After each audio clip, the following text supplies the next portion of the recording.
ঠাকুরের কর্মবৃন্দ, ইষ্টচাঁদ দাদারা এবং মায়েরা, আজকে এখানে যে এত সুন্দর সৎসঙ্গের আয়োজন হয়েছে, ঠাকুর সাজানো, প্রার্থনা, পাঠ, কীর্তন, সুশৃঙ্খল সমাবেশ, এটাই ধর্ম। এবং এই সুশৃঙ্খলতা যেখানে থাকে সেখানে ঠাকুর বিরাজ করে, ধর্ম বিরাজ করে, সুখ বিরাজ করে, শান্তি বিরাজ করে। এটা একটা ভক্তির প্রতিফলন।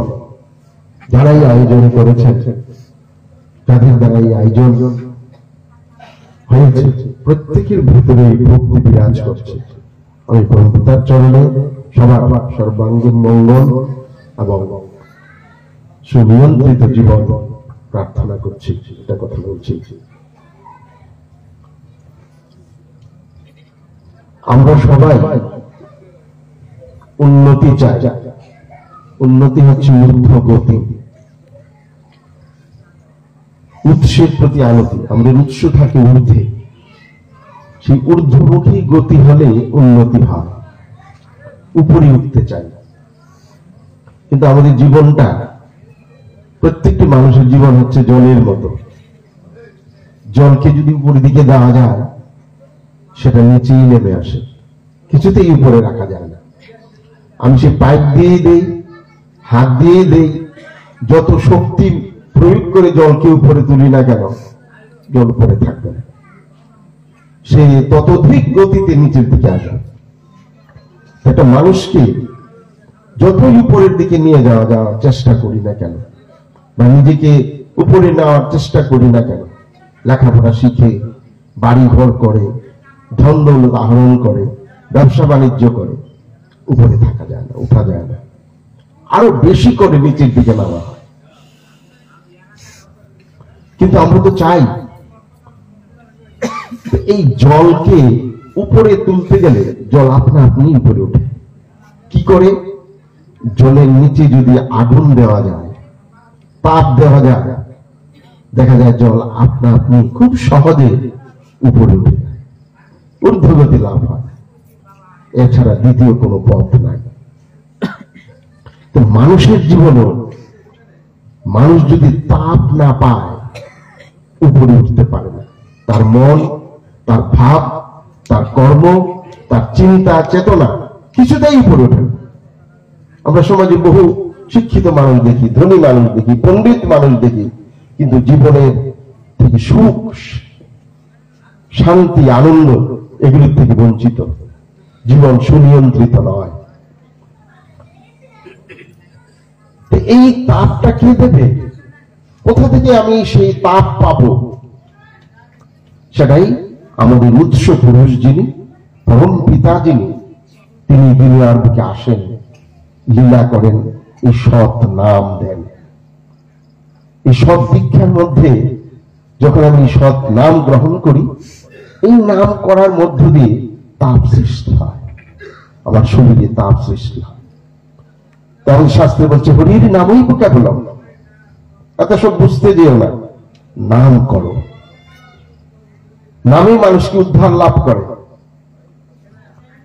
এই নাম যে তিনি দিলেন, এই নাম বিধিমতো করার মধ্য দিয়ে, জপ করার মধ্য দিয়ে, যজন করার মধ্য দিয়ে, ইষ্টভৃতি করার মধ্য দিয়ে আমার শরীরে সে তাপ সৃষ্টি হয়, যে তাপ আমার মনকে অনেক ঊর্ধ্বে নিয়ে যায়, আর আমার কর্ম অনেক উন্নত হয়, নিখুঁত কর্মের অধিকারী হই, আমার জীবনটা সুন্দর হয়।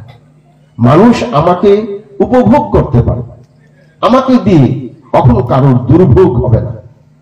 আমি যে সংসারে থাকি, সেখানে স্বামী স্ত্রীর মধ্যে মধুর সম্পর্ক থাকবে, পিতা পুত্রের মধ্যে মধুর সম্পর্ক থাকবে, শাশুড়ি পুত্র বধূর মধ্যে সম্পর্ক থাকবে।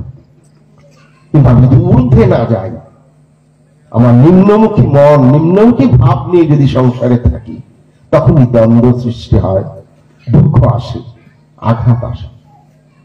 ওই জন্য তাকে ভালোবাসতে হয়, তার সাথে দীক্ষার মাধ্যমে যুক্ত হয়ে তার দেওয়া বিধান মেনে চলতে হয়, এবং তিনি সর্বতভাবে তখন আমাকে রক্ষা করেন। আমার কখনো দুর্গতি হাসে না। ইষ্টি চলন থাকেই যদি, রুখবে না তো এই দুর্গতি, দুর্গতি সব দুর্গ হয়, আনিজ এই উন্নতি। শত বিপদ আপদ, রোগ শোক, দারিদ্র, মৃত্যু কাছে এসে দূরে চলে যায়, ভিড়তে পারে না, একটা পশমের ক্ষতি করতে পারে না।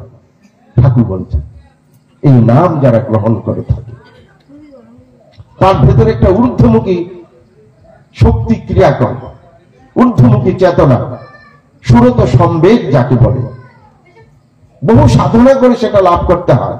আর ঠাকুর এই দীক্ষার মাধ্যমে সঙ্গে সঙ্গে সেটাকে ঊর্ধ্বমুখী করে দেন। তাই সদ্গুরুর শরণাপন্ন হওয়ার কথা ঠাকুর বলেছে, সৎ নাম মনন করার কথা বলেছে, সৎসঙ্গের আশ্রয় গ্রহণ করার কথা। আচার্যদের পরম পূজ্যপাদ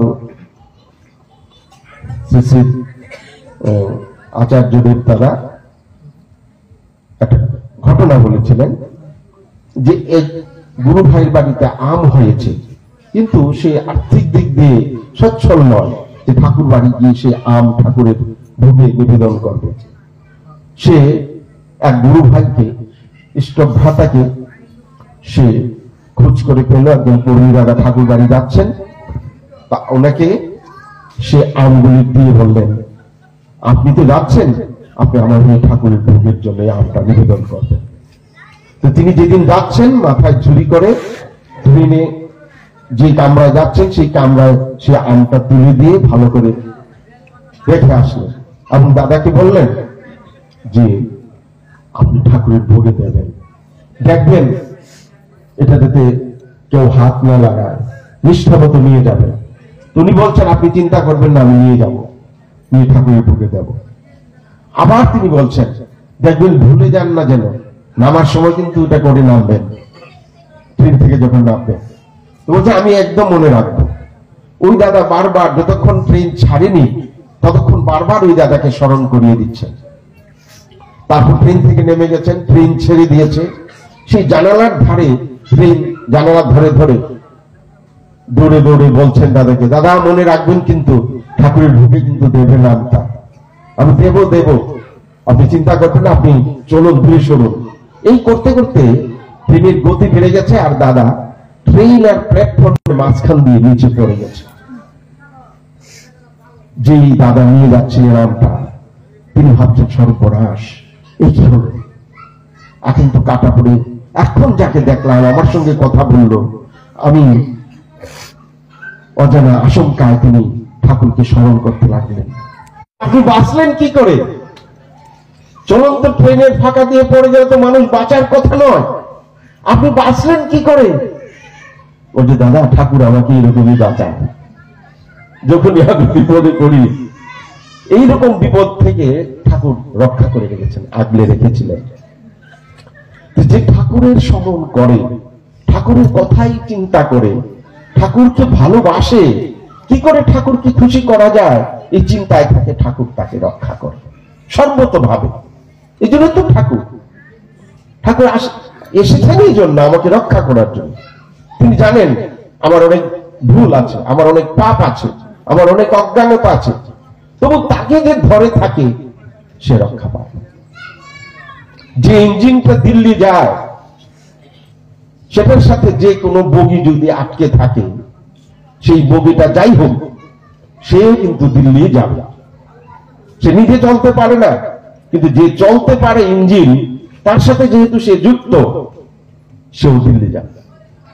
আমি, আমার চলার ক্ষমতা নেই, চিন্তার ক্ষমতা নেই, এত জ্ঞান নেই, বিদ্যা বুদ্ধি নেই, কিন্তু পরম পিতার সাথে যদি আমি যুক্ত থাকি, তিনি আমাকে তার দরবারে নিয়ে যাবেন। একটা ছোট্ট ঘটনা বলে আমি শেষ করছি, কিছুদিন আগের ঘটনা। আমাদের এক গুরু ভাই, সে তার বাড়িতে ভুজনা কেন্দ্র, সেই ইষ্টভীতি আহরণ করে, গিয়ে গিয়ে অনেক সময় অনেকের বাড়ি থেকেও আনতে হয়, স্মরণ করিয়ে দিতে হয় কালকে ইষ্টভীতি, তিনি গিয়ে কিন্তু ইষ্টভীতি দিয়ে সে এরকম ইষ্টভীতি সবাই এসছে, নিয়ে এসেছে। বাড়িতে দুপুরবেলা বসে নাম লিখতে লিখতে ক্লান্তি এসেছে, ভাবলো যে আমি একটু শুই, একটু বিশ্রাম করে তারপর হিসাবটা করব। সে গিয়ে বিছানায় শুয়েছে, গরমের দিন, মাথায় উপরে ফ্যান ঘুরছে। শুয়ে শুয়ে তার মনে হলো না, ঠাকুরের কাজ ফেলে আমার শোয়াটা ঠিক হবে না, আগে ঠাকুরের কাজটা আমি কমপ্লিট করব।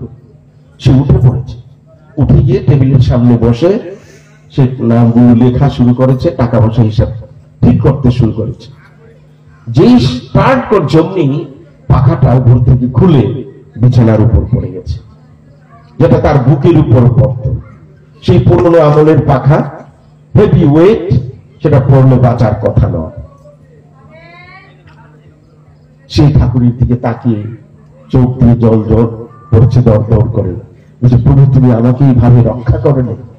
আমি যদি ঠাকুরের কাজে যুক্ত না থাকতাম, আমার মনে এই ভাবনা আসতো, আমি তো এক্ষুনি বিপদগ্রস্ত হয়ে পড়তাম। সে হাফানিয়া আমাদের এই গুরু ভাই, সে আমারই বন্ধু, তার জীবনে কিছুদিন আগের এই ঘটনা সে বলছে। ঠাকুরের কাজে যখন আমরা যুক্ত থাকি, ঠাকুর এইভাবে আমাদেরকে রক্ষা করেন। তাই সব প্রবৃত্তিগত থাকিষ্ট কার্যালয়, সেই সন্ন্যাসী, সেই তো যোগী, কাল মত যার ভাই।